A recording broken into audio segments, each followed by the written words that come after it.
Good evening, my name is Ellen Owens. I'm the director of the Castellani Art Museum. I use she, her pronouns. Thanks for joining us tonight to discuss the importance of diverse cultural representation in the visual arts.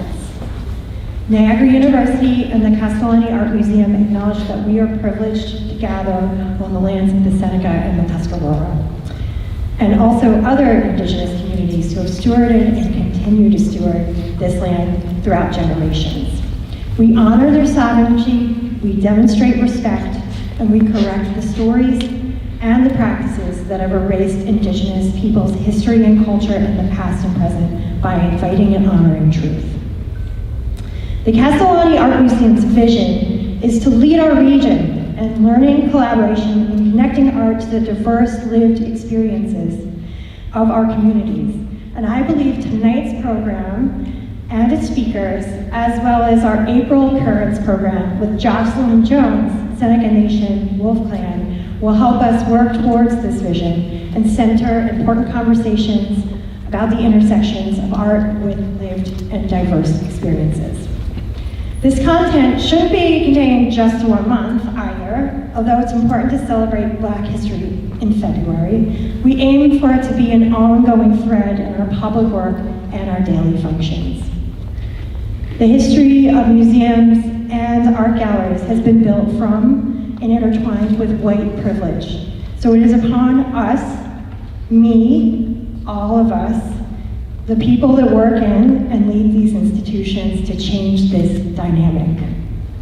CAMP strives to be a place where we share the stories and the unique perspectives of real and varied people, using art as a catalyst to bring people together for dialogue, to express their creativity, and to learn.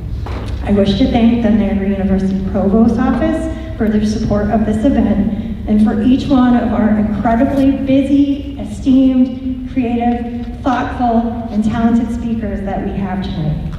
So thank you again for coming. I'll turn it over to Evan Wright, our Community and Academic Engagement Manager. Thank you.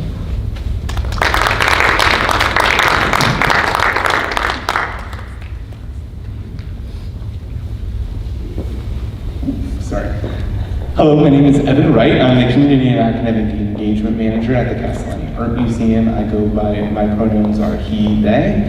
I just want to welcome you all to this very special event. We have worked really hard to create a very special space to have these type of conversations here.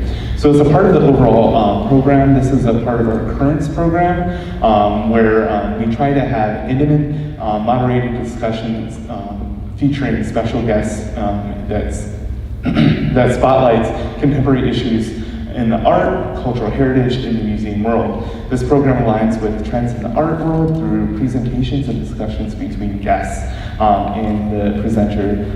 Hence why we're having another program in the next couple of months focusing on the Haudenosaunee experience and gender identity. So that's really special. So about this talk, this event was held in conjunction with our exhibition, The Highwaymen, Black Artists of the Florida Coast, which I hope many of you were able to go check out before the program. It showcases a vibrant work of self-taught Black artists who have been historically underrepresented in their art world. Their story is one of resilience and overcoming the odds set against them due to the color of their skin. A little bit more about the Highwaymen, because it ties so well with the sort of the discussion that we're having, is a history of racism and segregation. The importance in recent embrace of their style has only come to light in the last 30 years, although they were active 60 and 70 years ago, because of the important work of art curators rediscovering their artwork and promoting that in a way that they were never promoted when they were really active. The Highwaymen are a group of collective artists of 26 artists, all male except for one female, that were from the same communities, segregated communities in Florida, who created a distinct style of painting Florida landscapes, notably the bayous, the beaches, and really tried to promote their art because they were not allowed to show their artwork in traditional settings such as galleries and museums, but they were shifted in a way to be able to sell their artwork door to door on the roadside, hence where they got their name, the Highwaymen, because they were always on the road trying to sell their artwork. And that is a really significant piece to the determination that this group of artists had to be able to overcome their obstacles, to sell their art, to get really engaged with their communities and be able to make a living for themselves, which is really important, which translates into this important conversation here as well too. So, BIPOC representation in museums and the art community, such as the work showcase in Highwaymen, is crucial because it promotes diversity and inclusivity in spaces that have been traditionally gatekept. By highlighting these works and narratives of underrepresented groups, museums and art institutions can challenge traditionally Eurocentric narratives, foster greater understanding and appreciation for diverse experiences, and provide a more comprehensive and authentic representation of human creativity and expression. Moreover, increased BIPOC representation in these spaces can inspire and empower young artists and visitors from minority backgrounds, encouraging them to be engaged and contribute in the arts, which is so important that we need to continue to foster this. And for the mention, we did not mention what BIPOC as a definition it means is Black, Indigenous, People of Color.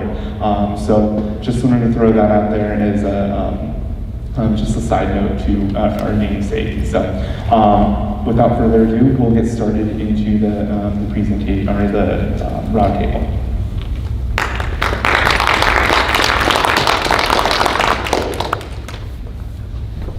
Can I pass this down? So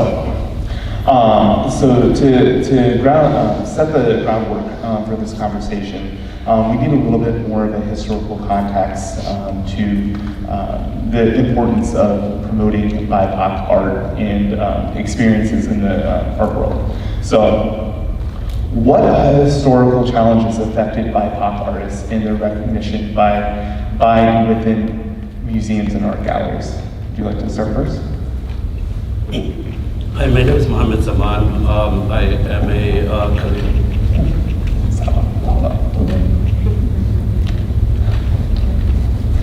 My name is Mohammed Zaman. I am a calligrapher and artist and a painter. As far as historical challenges affected the artists of color and their recognition in art, there's so many, and it's very difficult to really go over them in detail and with the time that we have. But some of them I can mention systemic racism and discrimination, and as you said, Eurocentric standard of our world that we have, meaning who gets to decide what is good art and what is bad art. And lack of representation in curatorial spaces of people of color, and limited access to resources, and so on and so forth. Thank you. Would you like to share your experience here? My name is Terry Alford, Executive Director of the Mission Street African American Heritage Corridor Commission in Buffalo, New York. So to piggyback on my colleague's response here, in our corridor represents about 185 years worth of the African American experience in Buffalo. And our corridor represents many different movements. The abolitionist movement, the civil rights, social justice movements, a movement that started first by being called the Niagara movement that later became the precursor to the NAACP. It represents many different artists, both traditional and non-traditional.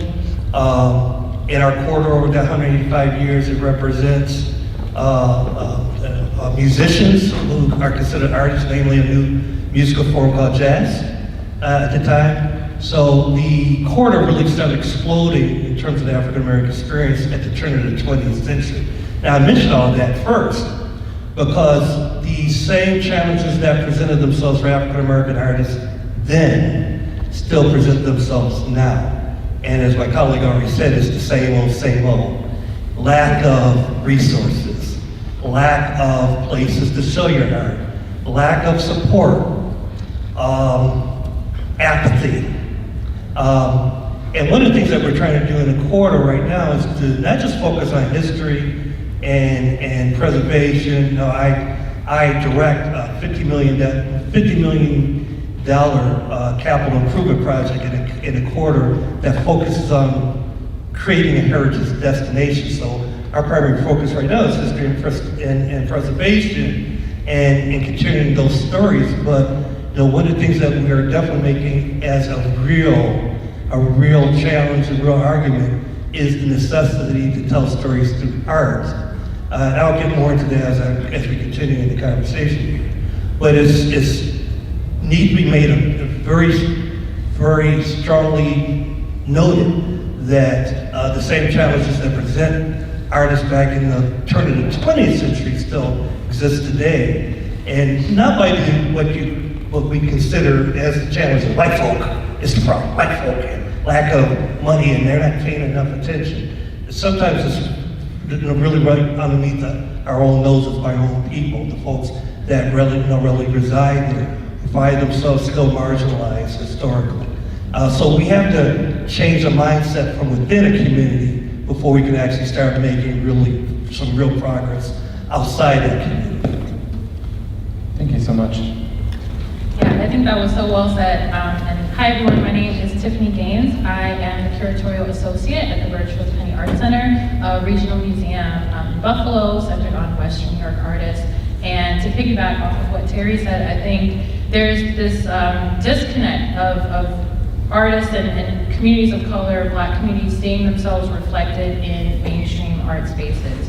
How can you feel welcome into a space, into an art community where you don't see work by people that look like you or that represent your experience? And I think thinking historically about how exclusion has made those spaces feel inaccessible and feel just not representative of the communities that we're kind of talking about. And many times Black artists and artists of color have taken it upon themselves to kind of fill those gaps, to tell their stories in unconventional ways. Like we see with the Highwaymen exhibition, really cultivating these grassroots spaces to fill that void. And I think being more open-minded in how we honor those legacies and how we uncover those histories of artists who have advocated for themselves, who have continued to tell their stories, even when larger institutions maybe weren't paying attention to them historically. I think that's how we kind of begin to fill some of those gaps. Because this work has always been done,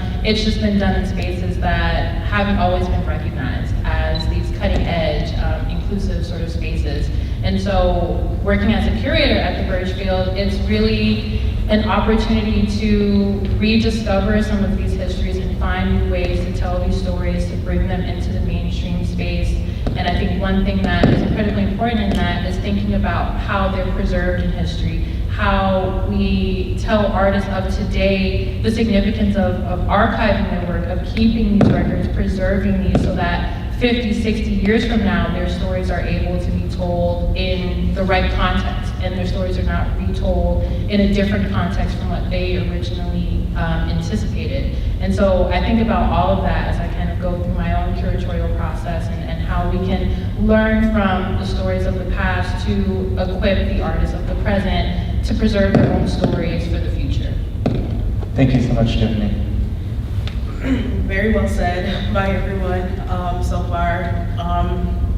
I would just like to add what's so amazing to me is the perseverance of artists like the Highwaymen. They're able to just make their own opportunities, although those opportunities may not be there, and it just speaks to the resilience of the people, of just making a great, not so great situation great, and the works that they produce. If you haven't seen the show, I would encourage you to see it. But just hearing, I did a tour with the director, and I've kind of heard a little bit about what they had to do. They made their own frames, like they've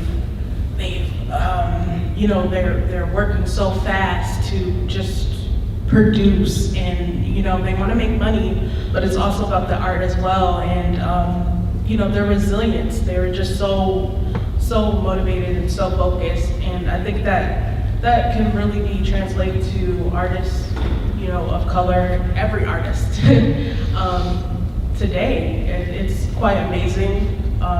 But in the same token,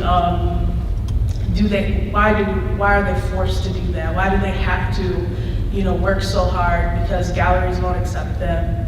You know, it builds character, the struggle builds character, we always hear, but sometimes the struggle doesn't even need to, you know, occur in the first place. So, you know, I'm glad we're having a discussion like this to talk about, you know, representation. Thank you so much. So I thought your comments were absolutely excellent, and it really gave a good background on that, on the question. For the next question that I have is going to be for Terry and Tiffany. What challenges still persist in achieving diversity, equity, inclusion, and accessibility in the artwork? And did the Black Lives Matter movement contribute to a shift in better representation in museums of Black voices?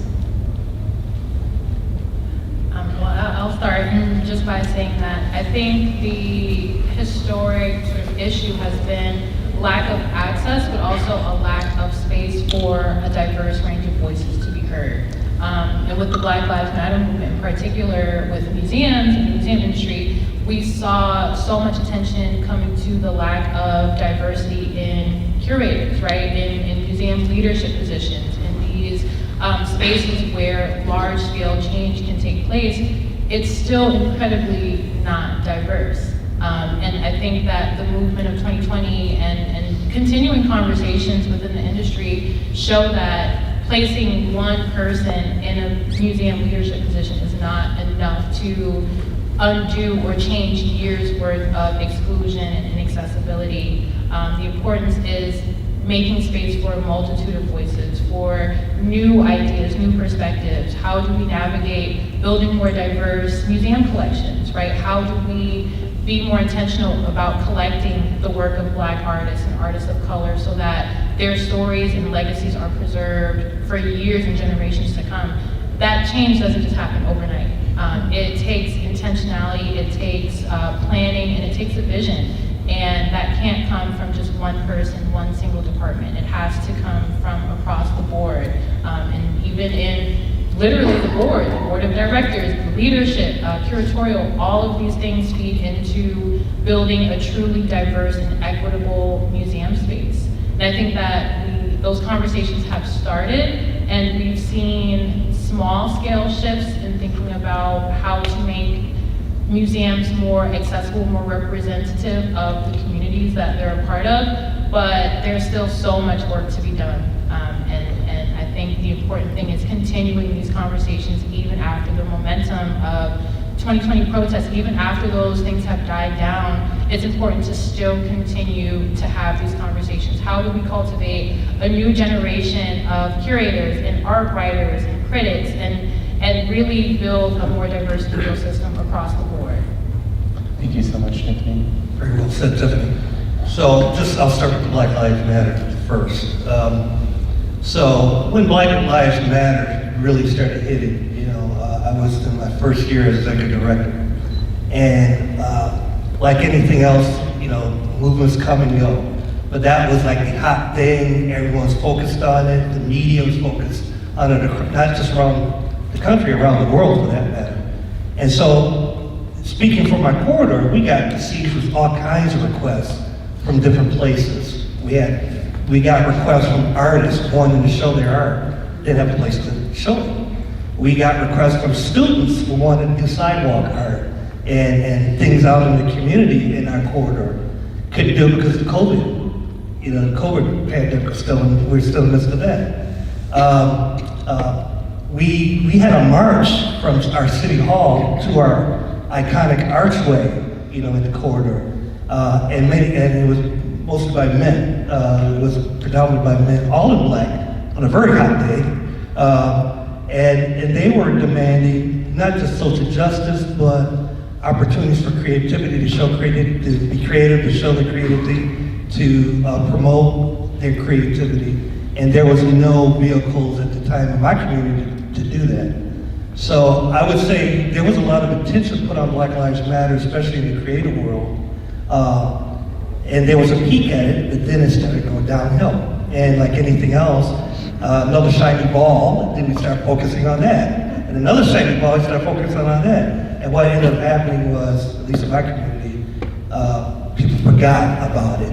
And I raised that because, especially with younger people, when they wanted to do something to express their creativity through art, and we could provide it, that shouldn't have stopped the conversation. We should have found ways to do it. So, piggybacking on what you're saying, it has to be a wherewithal to want to do it. You got to be more than just talking about it.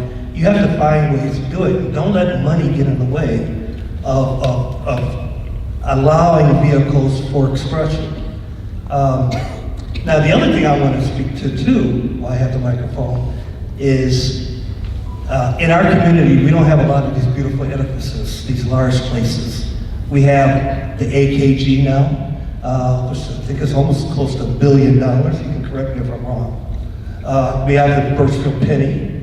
And once in a great while, you get an artist like Leroy Johnson that comes in, and they show him for about a month, they check off a box, then you don't see another one for a while, right? And I say that because I'm not picking on larger places, art centers. I think it behooves us to work and really endeavor to promote art in any space. If it's the size of a closet to this size, we have to find ways to identify places, locations, both inside and outside, to allow folks to express themselves. And we need to be as supportive to our fellow artists to allow for them to do that. In my commission that I represent, we carved out of that $50 million, close to $10 million was this placemaking and wayfinding to do art, murals, sculptures. We're not really right now a place to show art, but we're purchasing property to do this kind of thing. So we're excited. We're already in some of our smaller spaces showing art. We're selling art for the artists, okay, in our small way. But small ways are great ways because artists up to that point didn't have a vehicle. We're trying to find ways, despite challenges, to allow for that creativity to be shared and more importantly, to be sold so that these folks could be lucrative artists. I think, before I hand off the microphone, it's just not enough accessibility to spaces. We have to be more mindful too of pressing endowments and other traditional funders to not just focus on the larger places, but to really focus on supporting even the smaller ones, because they're all important. Sure. Thank you so much. That was very well said. No, that's perfect, and it fills in the next question too. So, Can I just yeah, piggyback? yeah, I of just want course. to say, Terry, that is so poignant, and I think that's something that really comes from having a holistic approach to diversifying these institutions, is that there are so many ways to support artists beyond just exhibiting Black artists, right? Because artists are professionals, they are working, and we have to make money to survive, right? And so I think thinking about more broadly how we can support those initiatives, how we can support smaller institutions, there has to be an emphasis on multiple ways of support, of building that diversity that you want to see. And at the Birchfield, it's been really incredible to see just the impact of initiatives like our Equity and Arts Fund, which is an initiative we started, I want to say 2020, 2021, but maybe even before then, of finding ways to really address the ways that historically underrepresented artists have been missed over the years. And that's through supporting exhibitions like Leroy, which I created, which is a great, great job. Glad to say anything bad. Yes, right. But also through supporting artists like Julia Bottoms, who were able to support her having a studio space at Buffalo Art Studio, bringing emerging artists into rooms with collectors, with other institutions, having opportunities to collaborate with smaller institutions, nonprofits. With Leroy's show, for instance, we collaborated with BCAT, Just Buffalo, Squeaky Wheel, and Buffalo Public Schools to bring students and young artists into the space and to feel like our museum is a place for them to see themselves and where they can feel welcome to explore their creativity. And so there's so many different avenues, whether it's through collections, through exhibitions, through programming, through collaborations, that allow us to build an ecosystem that feels truly equitable and feels like we are opening a connection to the community and not just asking them to come into our space, but that there is a mutual sort of experience of being in their space and coming into our space as well. And so I just wanted to say that because I think you touched on so many incredible points. Thank you so much. That both of what you said is very well spoken, and it kind of leads into the next conversation about learning about the artist's perspectives. As we talked about the institutions and the cultural pieces of this, but for the artists themselves, where does this fall into? So these questions are for Bree and Mohammed. So to get a better perspective of what it's like to come from a community of an underrepresented artist. If you want to pass it down to Bree, I guess it's closest. When did you know when you were an artist? Was there a particular moment that stuck out? That is a question. Yeah? I would definitely say in high school, senior year. It was, yeah, I'll go through the story. So basically, it was an opportunity at our school every year to showcase like AP artists, like advanced class for artists work. They would put your work up in a showcase, and you would have your work up for the whole school to see. So things were just bothering me. It was probably 2018, so things were bothering me that I saw in the news and injustice everywhere, and I just woke up in the middle of the night and I took my mom's, she had a large roll of canvas, large canvas, I cut it up and I said, I'm just gonna paint on it. And I made a piece called See No, Speak No, See No, Hear No, Speak No Injustice. And it's a 3-piece series, and it was really cathartic for me. I had a huge release, and I felt like an artist, and I put it up. I said, I'm just gonna, share this. And I went to lunch after installing it, and it was taken down, and I was so sad. I was so sad. And I remember talking to my teacher, and I was like, hey, where did it go? And she's like, some people think that it's offensive, so administration told me to take it down. So I said, I decided to do some investigating. I went to administration, and they said, no, we did not tell anyone to take it down. It was a great piece of work. So I went back to my teacher.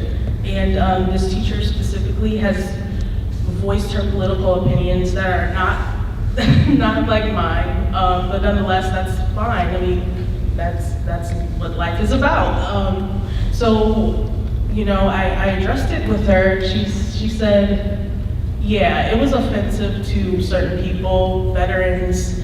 It was, I guess, because of the depiction of the American flag by Peace. I'm not really sure. But I insisted that they put it back up, and it was up. The series was supposed to last for about a month, and it shortly ended the week after. So that is when I really realized that I have a voice.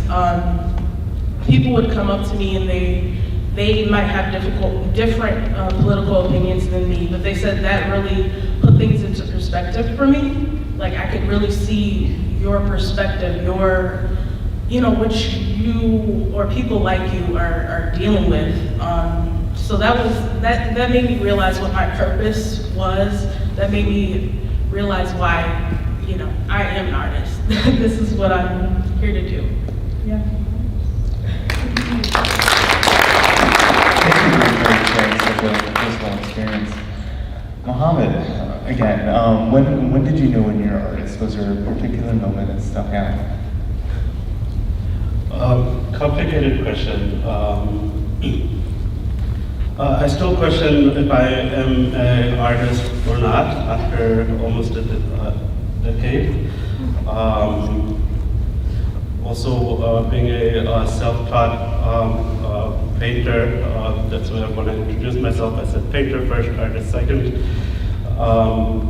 It just feels very out of context, and also being from Bangladesh and being brown, that feeling of out of placeness, it's a lot more heightened and a lot more released. As far as if I'm an artist or not, if I'm being honest, I don't know. The stuff that I make, stuff that I paint doesn't have impact. I realized that for the first time when I sold my first piece for $200 to someone who's in the audience, and I sat down and talked to them for about two hours, I still remember. And that was the longest conversation I had with someone about something that I had made, and it was so special to them. And from that moment, I think I knew that this was important, and I needed to do something with this. And she convinced me of keep making work, and so I keep making work. And of course, from there, I have met many amazing people. Build a community around myself, people who are different than me, but they're still my family, and you know, their encouragement and their support, I guess, makes me an artist. That's amazing.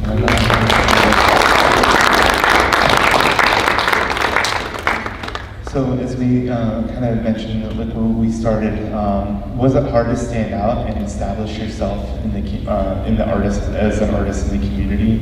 And what barriers did you experience in your journey, getting to the point where you guys both are?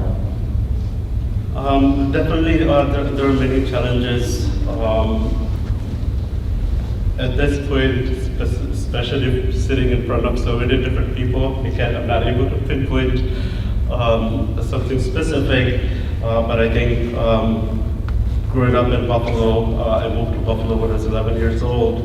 I haven't been to a museum until I was probably 17 or 18 years old.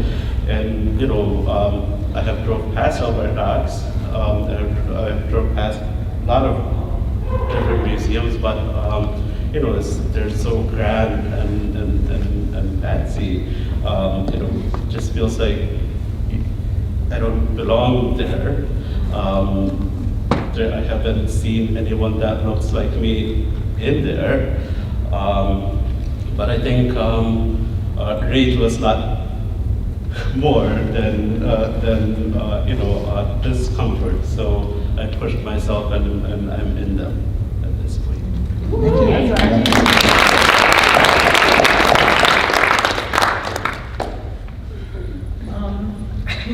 In terms of standing out, I thought it was going to be so hard. After I graduated college, I thought, you know, I'm a very quiet, reserved person. I don't do a whole lot of talking, which is so funny because I'm on a panel right now.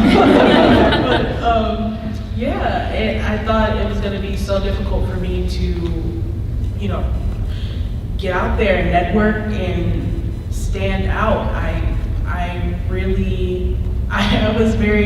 I wasn't sure how things were gonna go for me as an artist. I knew I wanted to do it. I knew, you know, this is what I was born to do.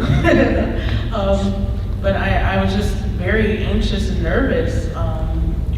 And then I realized after just putting myself out there, applying to shows and exhibitions, I realized, my work speaks for me. So it's my work that stands out. And I just, back it up and I myself authentically, I tried to be. It ended up working out. I'm sitting here today, I'm a full-time artist, and I'm very grateful and very blessed to be here.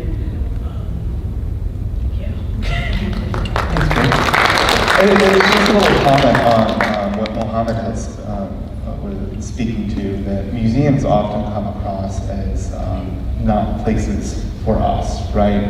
They're fancy places where art is and where educated people go to talk about art and be exhibited, right? And that can definitely be a prohibitor to a lot of people even thinking about being in the arts. I know personally I had only ever gone to maybe one very small, dinky regional museum on a school trip, right? And it was just a history museum. But it's the passion that pushes us forward to go into this field and to overcome these obstacles, which makes it so much more resilient and powerful and passionate about what we do. So, thinking about that, I'm going to hit you with another one for you. What kind of support systems or initiatives can be put in place to nurture and amplify the resilience of BIPOC artists in their career endeavors? Creative endeavors. It could also be creative. I definitely think, as Tiffany was saying, there's different ways to support artists. There's so many different ways in this world of social media. A simple repost or a like or a comment or a DM, just saying, stay encouraged, keep going, can be a support. I would also say really focusing on the younger generation. For sure, without the younger generation, there'll be no new artists. So we have to make sure that they're empowered and that they're represented, so they can see, oh, hey, it's possible. I can do this. I can be a full-time artist. I can, art isn't just my hobby. Like, I can make a career out of this, or anything of that sort. They just need to be empowered, for sure. I think that's very important, if not the most important, but that's just me. Thank you for your, I'm going to pass it back.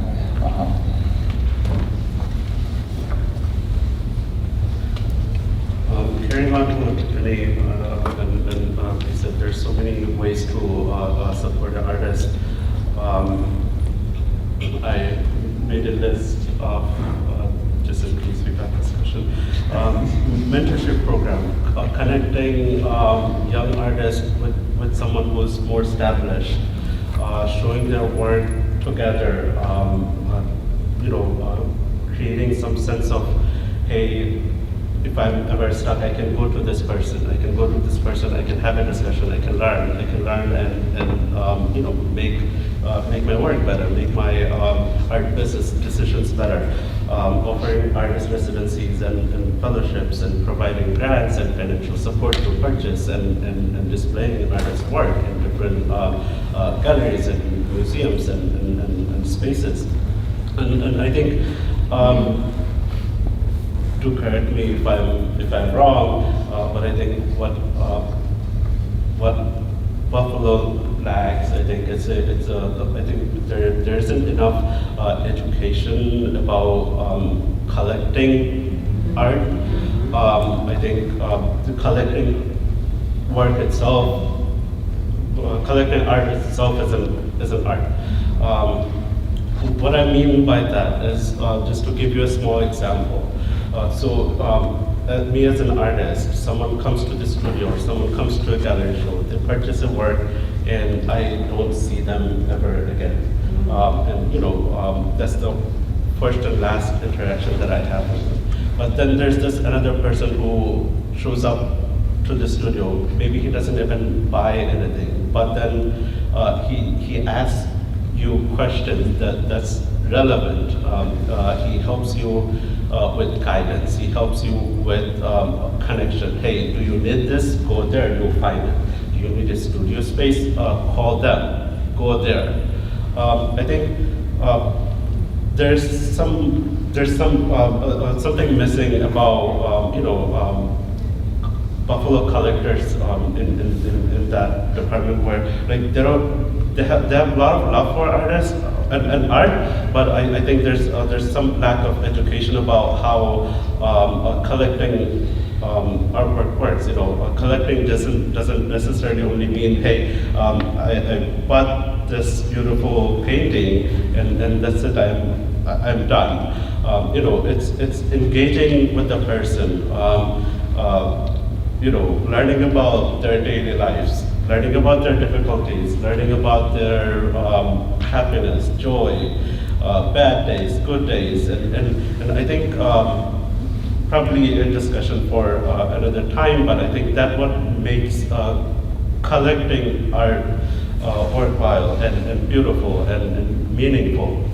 And I think especially in Buffalo and in Western New York, I think there's a huge gap of that. I don't know. Thank you. That was a great response. So, like in line with that, talking about museums and art galleries, I have a question for Tiffany. In your experience, what are the challenges that museums encounter in trying to promote diversity and inclusion in their collections, exhibitions, and programs? I know that we touched about it a little bit, but would you be able to expand upon that? Well, first, I just want to piggyback off of what Muhammad said, because it's so true that art is an ecosystem, right? And it's so much more than just collectors, museums, and artists. We do need more collectors, absolutely, but we also need art critics and writers and people, enthusiasts who engage in the process of development, right?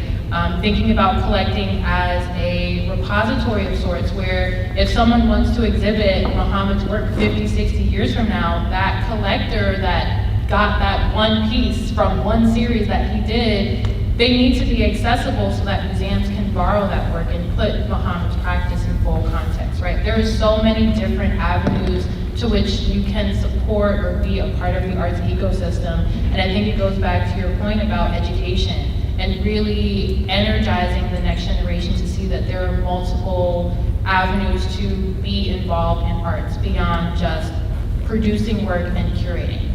We need more writers. We need more marketing people, right, to get the word out about the projects that we're doing to broader audiences. We need more educators. We need to bring this ecosystem and all of these different opportunities to engage with artists into the schools so that people can see that there are viable opportunities to pursue careers in the arts.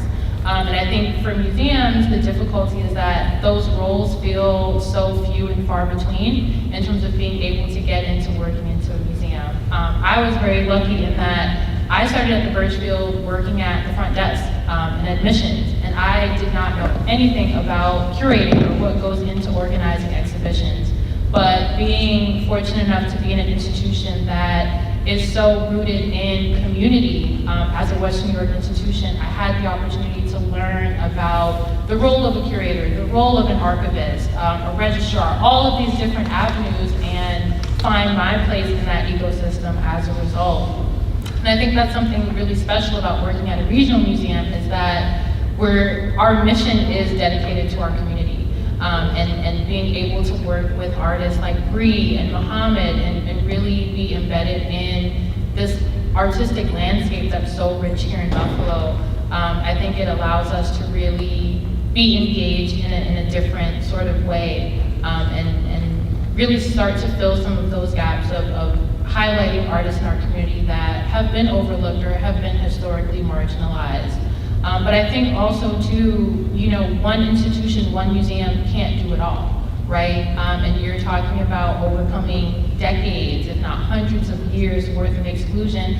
I think because you can't do it all, there are other ways to support support. So finding ways to collaborate with or support artist-led institutions, grassroots organizations, smaller groups or spaces that are doing more contemporary, more avant-garde sort of projects, being able to be connected to them and kind of have a sense of who's coming up, what local emerging artists are sort of working on. I think being connected in that way helps to kind of change the trajectory of who's remembered in these larger spaces and who feels like they see themselves reflected in these larger spaces.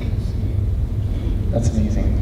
And the question of who's represented in these spaces is really important, because when children or just general population go into these spaces, right, they want to be able to see themselves.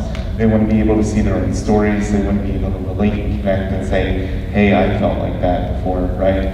And a lot of the times, art doesn't necessarily do that when it's coming from a completely different perspective, that are kind of like how Muhammad had touched upon, right? Like being able to see someone that looks like me in the art. And working there too. And working there. Yeah, Well, and so I would just say for me, like, I'm the first Black in-house curator at the virtual event. Woohoo! That's crazy.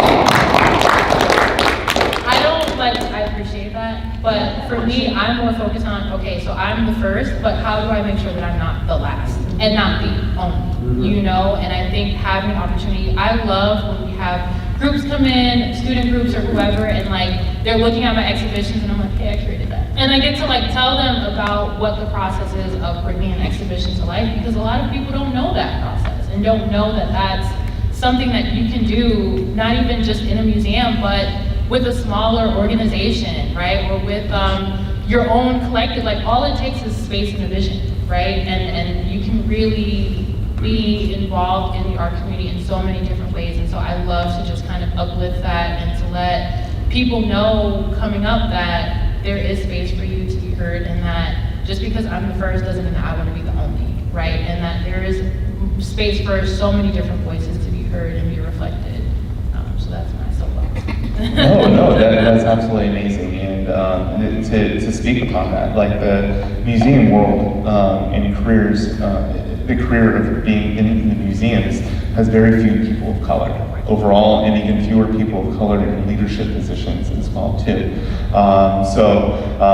This is just a side question. I'm going to ask this for you, Terry, because it falls in line. How can institutions be better at diversifying the people that the museum workers that work there, right? Well, how can we overcome that? So these three folks up here on the panel with me already said it. So I was like, they did it, they already said it. Okay, there's nothing more for me to add onto that, other than saying this. I'm a new member of the Manny board, the Museum Alliance of New York. And the reason why I decided to join as a member, it was a result of an exhibit I saw about 2 years ago in Corning, New York, when Manny had his first conference after being away for so long due to the pandemic.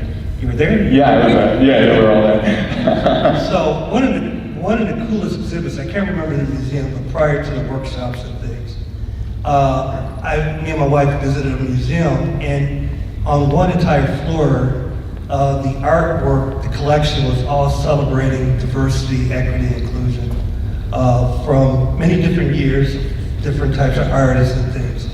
And we spent half the day just looking at that exhibit. But one of the most memorable exhibits that stays with me was in this room, much like this, about this high, and in the middle of the room was a large heap of blankets and quilts that were piled up to the top of the ceiling, right? And then there was other blankets and quilts, and these were all handmade. Now, what was unique about these blankets and quilts is if you look, there was labels sewn onto them or attached to them. And on each label was the name of the person who created that blanket or that quilt. And mind you, these blankets and quilts, the years came from 1900 all the way up until today, to 2022, right? And when you look at the names of the blankets, many of them were created by women from indigenous nations, First Nations, Seneca, Tuscaroras. A large number of them were made by African American women.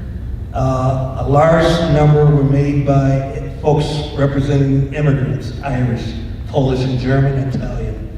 And on these labels were little stories related to why they made the blanket, who they made it for. In fact, there was a blanket that was came from 1862 during around the Civil War, 63. So there were small stories on there. And why I bring this up and why I decided to join Manny was these artists, and I consider them artists, obviously. It was a means of more than just expressing and providing historic significance to their work of art, okay? It was a means of tying this all together. No matter what generation or decade or year you were in, you read these things, and I was really knocked over by the fact that this could have been my grandmother talking, or my aunt, or my great-grandmother, or my mom's, right? And those stories, it was really intimate things that were shared, which included folks who were affected by tobacco, believe it or not, Gary. Okay, tobacco. And people who lost loved ones due to smoking. And that was tied into these blankets and quilts. So that stayed with me. What we're doing next month in the corridor, in one of our small spaces, is we're celebrating quilt making. I took all these pictures of that particular exhibit. I can share if you want it. You can see it. And I'm sorry, I can't remember the name of the museum, but I'm probably sure we can find out. I would love to bring it up here. The Rockwell. I'm sorry? It's the Rockwell Museum. Thank you, the Rockwell Museum. But that served as inspiration for us to do something similar to celebrate African American quilt making, which is an art form. And it reminds me of the highwaymen, because these women are always forgotten sometimes, and when men did quilts as well. But these quilts, the patterns, really are uniquely tied into telling stories that connect us, intimately and uniquely as human beings. And really, as Bree said very well, when you talk about expression, there's no one who has the right to tell you what's art, what's not, based on your creativity. It's your voice. And all your artists are here, which I'm very envious of. It's a form of expression that in many cases young people really grab onto, because we all can't do slams, poetry slams, okay, part of the word. We all can't be, musicians, okay, or actors, but we are all basically artists. We all have an opportunity to art. And brother, by the way, you are worthy of being in any art gallery, okay, just so you know. Thank you so much. So, thinking about opportunities for museums and art galleries to promote these stories, right? What opportunities are there, do you think personally, that museums and these spaces can be more inclusive in that way? And how can they leverage what they already have to promote diverse artists? I think we have already talked a little bit about this. So organizing exhibitions and featuring diverse artists of different backgrounds and featuring them in exhibitions, using museum collection, using their art to add on to museum collections and having more diverse collections in museums, partnering up with local art collaborative projects and programs, which are from artists of colors and actively acquiring pieces from artists of color and you know, supporting them through purchases and through grants, and ensuring that the museum spaces are inclusive and accessible to everyone, whether it's through just a simple having you know, different signs with different languages, and you know, for a long time I couldn't communicate, and just having just being able to see something that's written in my language, it makes you feel welcome. It makes you feel, okay, you know, I can maybe be there. And you know, museum programmings and exhibitions, and making sure that all artists and artists of different colors and different backgrounds are included, and they're part of it. Thank you. No, that's a great answer. Piggybacking on Muhammad, I think it's important that, and I mentioned I'm on the Manny board now, but I think, you know, what's important to get more diversity on some of these boards that determine what gets up on walls, okay? So that there is at least a fair opportunity, equitable opportunity for everyone to be seen, despite your notoriety or your, what you think might be your importance or lack of importance. Everyone has an opportunity, should have the same opportunity to be exhibited. And that's only changed to those who are making the decisions in terms of determining who goes up or not. The other thing is, you know, sometimes we don't celebrate our artists like we celebrate our football teams, and so, you know, it's for whatever reason, you know, in my opinion, we need to do a better job of getting to society in general to say, you know, art is important. Art makes the world go around. Artists are superstars, you know. There are followings. One of the things I'm looking to try to do in the corridor is to even find the new young ones, okay, who normally wouldn't even get an opportunity. Okay, it's always easy to go to Julia Bottoms because we know who she is, to help put a mural on the wall. Or Gary Wolf, or any number or slew of artists, at least that we know in Buffalo, that gets the contracts, gets the opportunities. We need to actively go out and search, almost like the NFL draft, and draft the up-and-comers and make a big deal about them. I mean, someone talked about our young people, and the only opportunity they sometimes get is in high schools, you know, hallways or things. Maybe once in a while get in an art gallery because it's a kind of cool thing to do.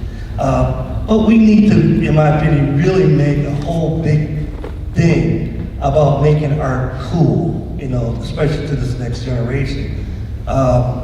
They need to feel that they have an opportunity, more than an opportunity just to be shown, but to be celebrated for their skills, their talents, their expression.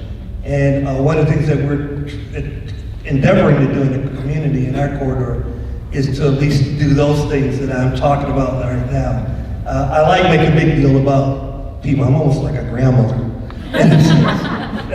In that case, I just don't put the art on the refrigerator, okay? We need to really grab our young people by the hand and say, you are worthy to be the next one. I love that, and I second that, very much so. I think two things that I would say. One is really focusing on cultivating authentic and meaningful relationships with the communities that we want to see represented in our spaces.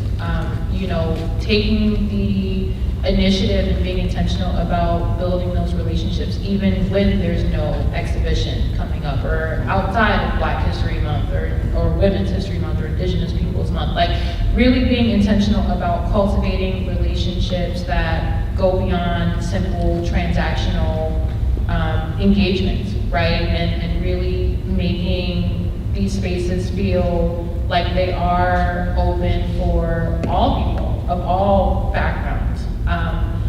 And to the second thing I want to say to you, Terry, to your point, is just, yes, cultivating opportunities to support emerging artists early on in their career, but also leveraging the history, the historic collections, the historic artists in our collections to serve as a blueprint so that emerging artists can see that there are people that have come before them that have traversed these worlds and have taken it upon themselves to open doors so that they can be an inspiration. And one project that I worked on that Bree was a part of that kind of spoke to that was the Sharing Our View exhibition at the Birchfield Penny last year, which was a celebration of an exhibition curated by John Baker, who we all know is incredibly important to this art community. He curated an exhibition in 1998 to bring more institutional recognition to Black artists in the community. And I had an opportunity to celebrate that exhibition 25 years later, bringing the historic artists,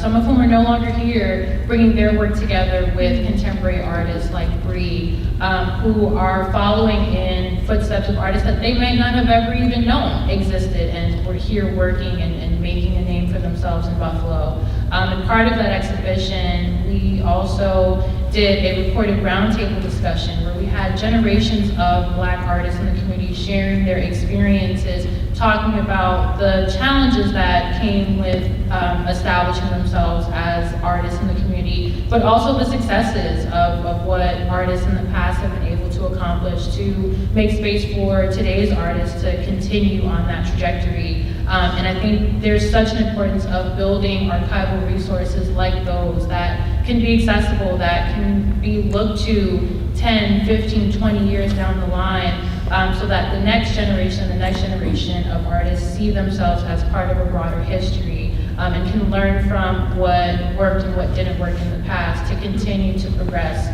in the future. Well said, very well said. I definitely agree with that and with everybody said. I would definitely, to add on, would definitely say to kind of make museums more approachable to people who may not know, people who may not have went to college, people who may not have, done art in high school or young people who may not know, or people who always dreamed of being an artist or, doing some sort of work and they just never did. Making it approachable for them, making it more personal, like kind of what you all are kind of saying, building a community where we don't feel so disconnected because once I know, oh, hey, you guys are my friends, I'm more able to open up. And I believe that the best work is always done when you're free and you feel comfortable. So I would definitely say community is definitely important, and making it more approachable for every person. I understand that some institutions don't like that. They believe that, only certain people of certain caliber can be included in this particular institution. I would just encourage everyone to kind of get out of that because it's really hindering us more than it's helping. So yeah, and also emerging artists as well. As an emerging artist, I think it's very important just to support them in any way, shape, or form, any way you can. Yeah, even programs specifically for emerging artists like Hunt Art Gallery, amazing. I was a resident with them, and the things that they're doing with some amazing artists that I see in here, some emerging artists, it's just so important to just get them out there and let them know, hey, this is a community. We're a community. We're here to support each other. We're here to, just create with each other. And yeah. Perfect, thank you. So as we kind of tend to close with this panel, Bree, you mentioned being supportive of these artists. Do you know, in your experience, what can people as individuals do to support them? Right, like even when they're showing in museums, how can we give more support to diverse artists? I would definitely say, kind of like what Muhammad said, don't just collect art or do a studio visit and just ignore them, that's all that I have for this year. It's really about being personal. I mean, it's so important. Honestly, you never know when someone's story or life can impact you or when you might need them. It's about genuine connection, not just filling a quota for, oh, we need this many people of color or this many emerging artists for this show. It's actually about building a community for the future, because unfortunately we all don't live forever, and there has to be someone to fill in those shoes and give that same opportunity to the people who come after them as well. It's really, really important. Yeah. Thank you.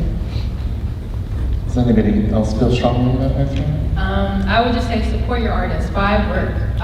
You know, they are working artists and they have to make money.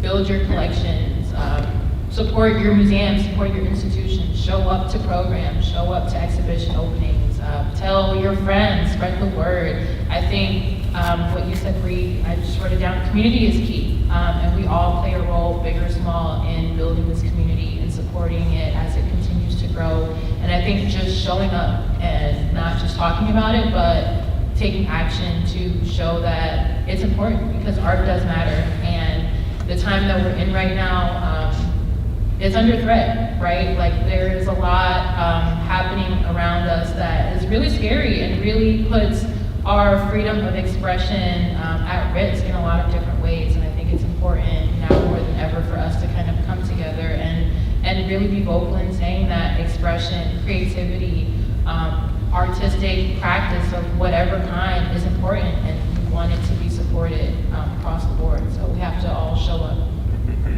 Thank you. Basically what they said, but added on.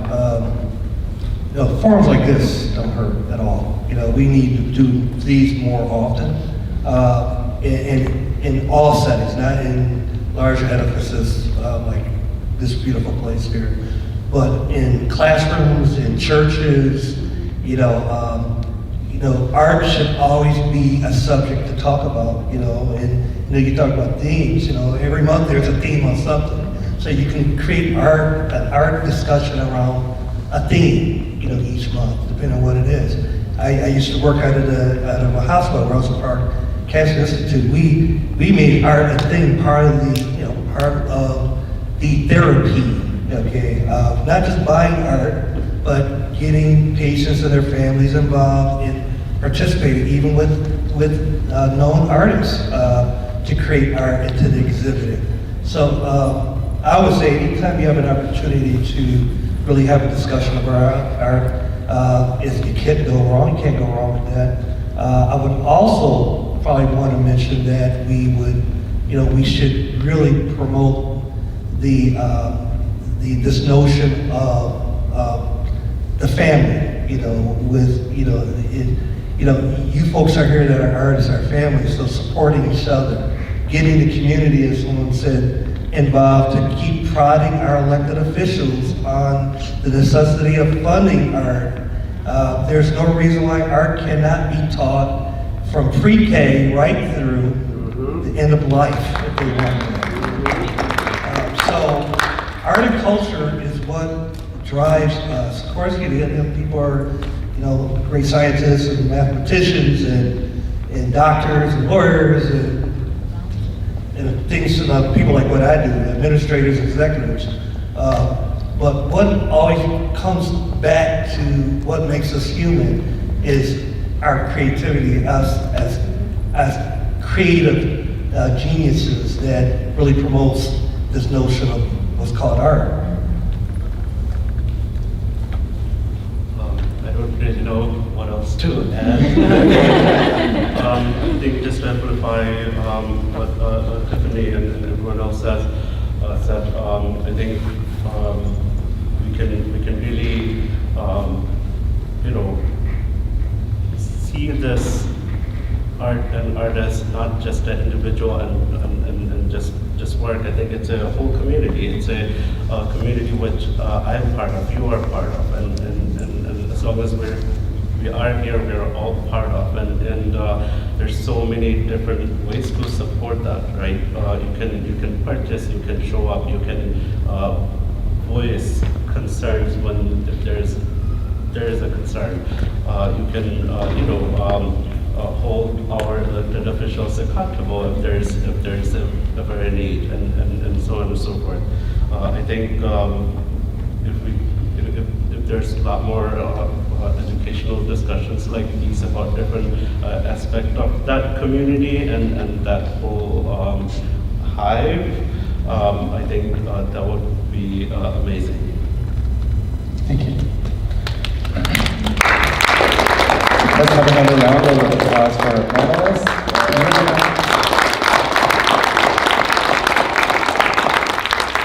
Everything here that was shared was so thoughtful, and it was so personal too. It was very moving. Thank you again for coming here and sharing your great experiences. So we're going to open this up to an audience Q&A. If anybody has any questions that they'd like to ask our panelists, just raise your hand and stand up. Yeah. So I have a question for both Muhammad and Bree.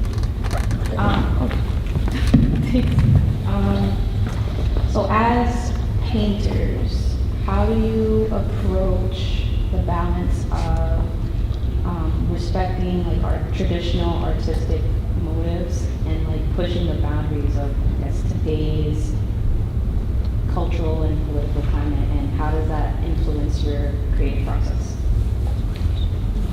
For me,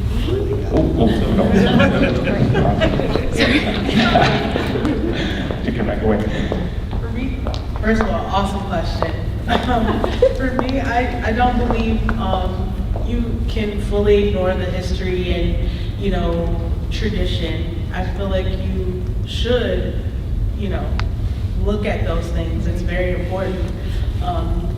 But also it's important as an artist just to use that as inspiration. You can change it however you want. And then maybe perhaps you will become the new tradition. But personally, for me, I use techniques that are traditional, and then I add my own modern feel to it. It's about experimenting as well. It's about, hey, what if I just cover this whole thing with paint? What if I cut it up? But that just helps you develop your own style. I think it's definitely important to do that as well. Mesh the two together. That's what I try to, bridge the gap between new and old. It's really awesome. I hope that answered your question. No, it did. Forgive me, I didn't hear you properly, but I didn't understand the question. I'm sorry. So how do you bridge the gap between respecting our traditional artistic motives and pushing the boundaries of new age art, and how does that influence your creative process? I take inspiration from history. I definitely look at artists that came before me, Right. And as far as myself, a lot of experimentation and using the right material, and again, experimenting, failing a lot, and push myself through failures. I hope that answered your question. Primarily from Muhammad and Bree, but anyone please jump in. Speaking from an arts management perspective, we've discussed, the art part, but in terms of someone running the museum or doing the marketing or the fundraising from that perspective, I guess how do you see your role in helping develop the audience that comes to the actual shows? And meaning, if there is the disconnect between primarily white people running the shows in the museums, do you feel like it's the artist's, not responsibility, but an assistance to market it, to get it out there in a way that makes sense to build audience? Like, do you have a role in that? Should you have a role in that? Yes, as far as me, I'm not able to speak for everyone else, but as far as me, yes. I mean, when I have shows and when I have exhibitions, I invite my community because my work is there. People who have possibly never walked into a gallery walks in. Thankfully, it makes me very happy to see whenever I did have exhibitions where there are people of different colors, there are people wearing hijab and niqab, there's people not wearing hijab and niqab, there's different people from different backgrounds. So as far as me, yes, I do invite people from my community who are not necessarily connected to the art world to come and see the exhibition. And I think for me, being involved in those exhibitions, it gives them a reason and it makes them feel welcome. Hey, if it's there, maybe I can also be there, and makes them come back when I'm not there. I hope that answered. Speaking as an executive director, absolutely, we're obligated to do that.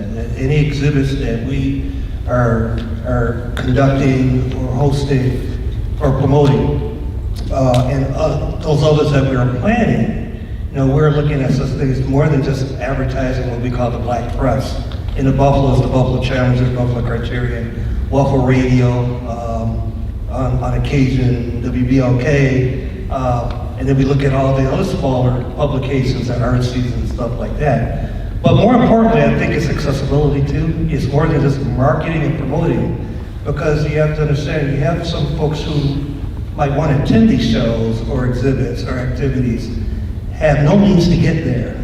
So we're obligated to do that too, to get them there.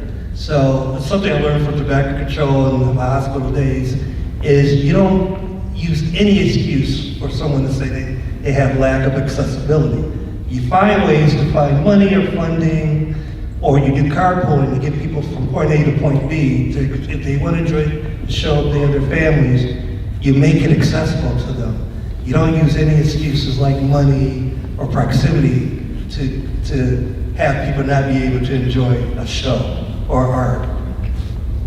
I'll just say quickly, from a curatorial standpoint, I think one thing that helps with getting new audiences or getting diverse audiences through the door is the story, right? Like, art is storytelling, curatorial work is storytelling, and being able to frame an exhibition, frame an artist's body of work in a way that feels relevant to a diverse range of audiences, that feels timely, that feels like it matters in this moment, is incredibly important, because that draws people in. A good story, a good connection, that personal connection. I can't remember who said it, but art is personal. And I think when you're able to really tease that out through the exhibition, through the story that you cultivate around promoting the exhibition, it engages people in a way that really brings them into the door.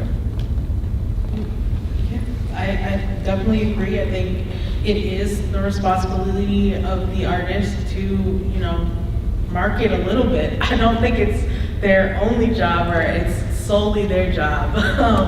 But I do think that it's important for the artist to share with their audience, whoever that may be, hey, come out to this show, it's important, this is why. I think what makes those people able to walk through that door and actually attend is, again, like a lot of people, like Mohammed was saying, have never been in a gallery or anything, or a museum. So a little bit of education and grace as well with those people who may not know, what's going on. But also engagement, like when art is personal, it is. But when they get in, make sure that they're welcomed and they feel, they feel great. They feel happy to be there and included. That's what I think.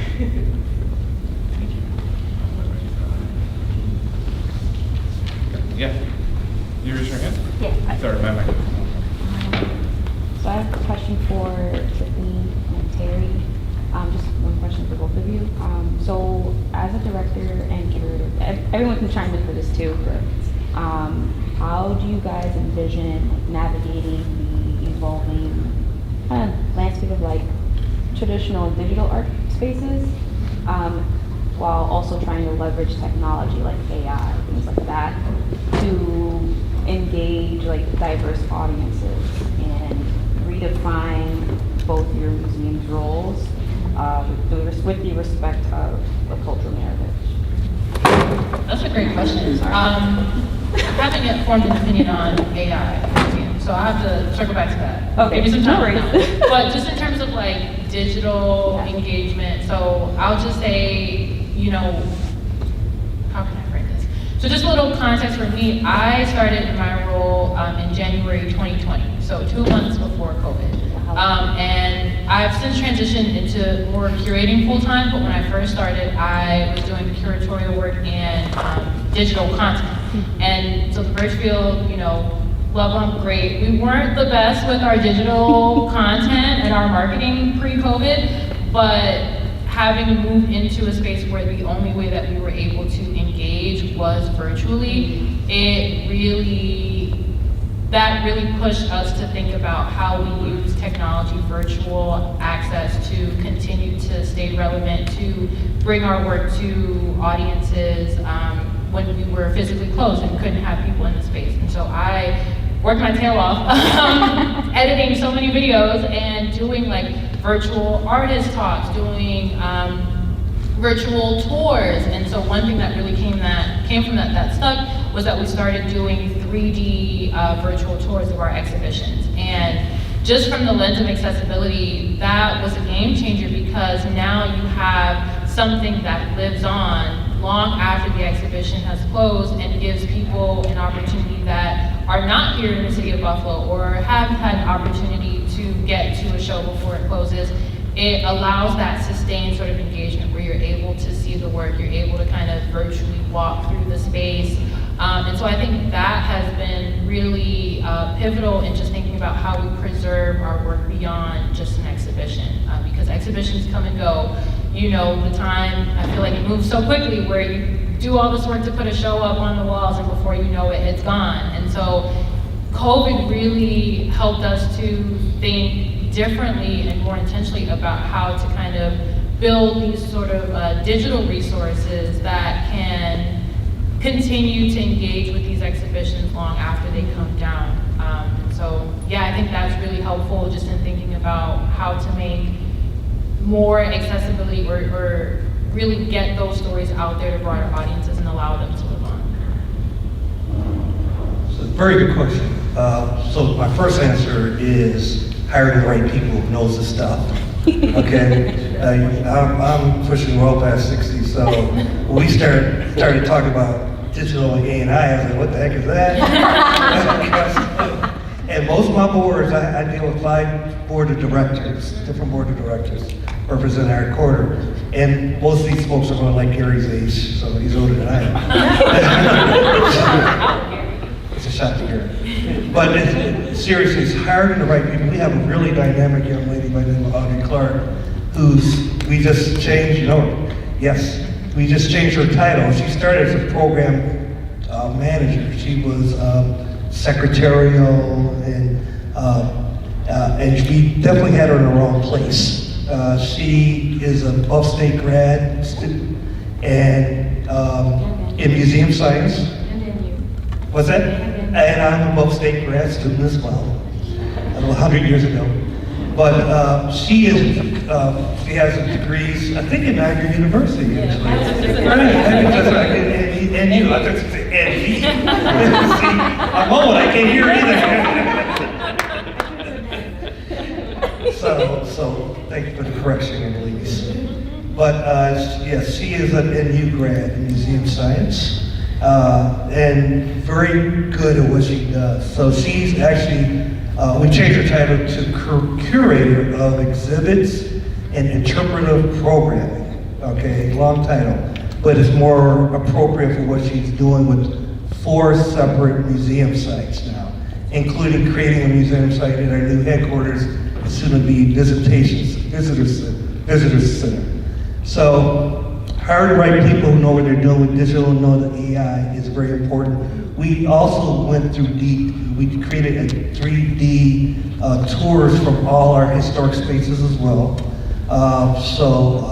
She just came in on that. I was a big part of organizing and coordinating that. What we're presently doing though is, when it comes to art, you know, I talk about placemaking and wayfinding. Some of the things that we're looking at doing ranges from murals to putting up street pole banners. So one of the things we started, even before I started as executive director, they were struggling to create a street pole banner initiative along the medical corridor. And Dr. Lillian Williams, who lives out here in Niagara Falls as well, was a big part in helping to direct that. The problem was that the close to 20 individuals, and these individuals were African-American pioneers in various places of disciplines of science, medicine, education, and research. That's the reason why we wanted to put it along the part of Michigan Avenue that parallels the medical corridor. The unfortunate part is we were looking to create banners utilizing photo images of these folks, many of which were well into their positions and disciplines in the early 1900s. So the things that we found are very grainy, they were torn pictures, and we just could not do anything with them. We tried to pass it to the Art Commission and to the City of Buffalo. They loved the layout, they kept denying us approval though. And that's what I was talking to B about earlier, so I hope you do apply for the opportunity. But we were advised to hire artists or an artist to create from these grainy images the subjects that we wanted to honor. Now I mention that because this again goes to the art. Audrey tried to use AI to soften these images, and AI couldn't do it. So, gotta go back to human beings to create it, right? Gotta go back to, again, AI can only do so much, but it always goes back to the humanity of what I talked about before. And it kind of depends on the questions you ask. True. I'm sorry? Yeah, it kind of depends too on the questions that you ask. Right. Yeah. Right, that's true too. Sure. I'll make it quick. I guess an artist's job pre-social media, from then to now, is very different. You are pretty much running a small business. You have to make work, you have to sell work, you have to make sure it gets displayed so people can see it and buy. AI for me, is a life-changing tool, especially whose English is not the first language. AI is extremely helpful. And also as far as digital art, I had to teach myself just enough so I can make digital rendering of murals and public art sculptures and etc. So that's also again useful. And as far as everything else that I don't know how to do, find a way to find someone else who could do it better, whether through hiring or giving equity from a project. Thank you. Oh, great. Alan.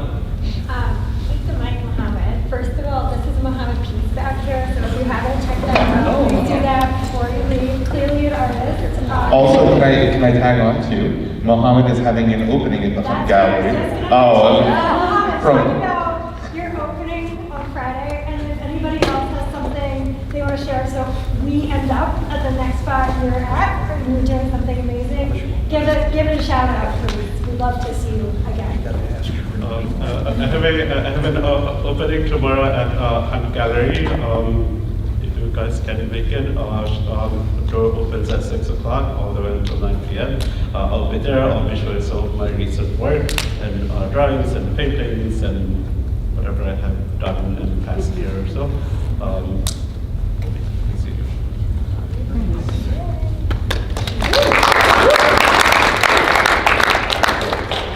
Don't you have an audio thing coming out? Can we get a shout out from you too? Me? Yeah. Oh, What do you have coming out? oh, I have so many things.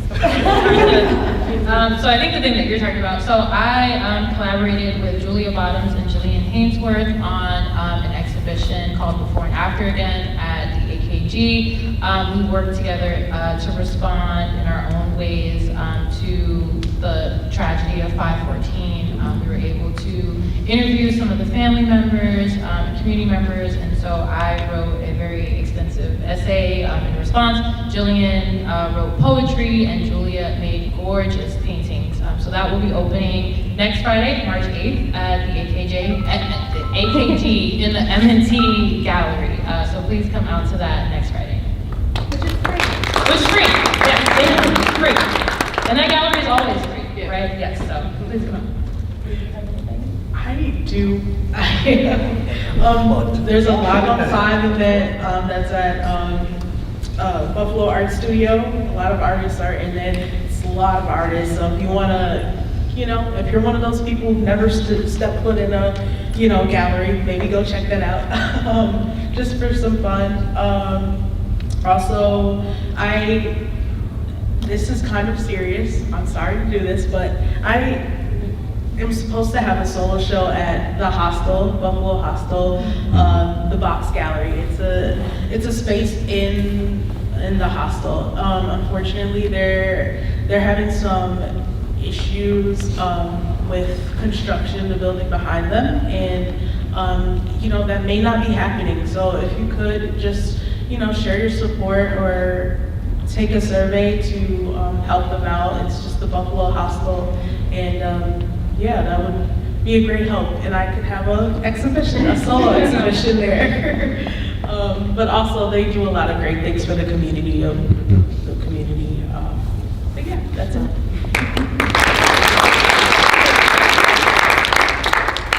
And everyone's giving plugs, I'm gonna give mine.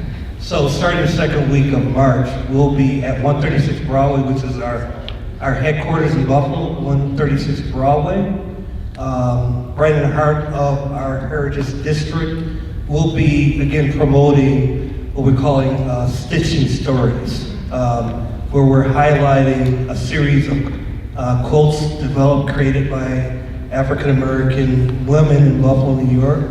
We'll be highlighting about 30 to 35 of these quilts, beautiful quilts at various sizes. So we welcome all. It's free and open to the public as well. So stay tuned, look out for those announcements.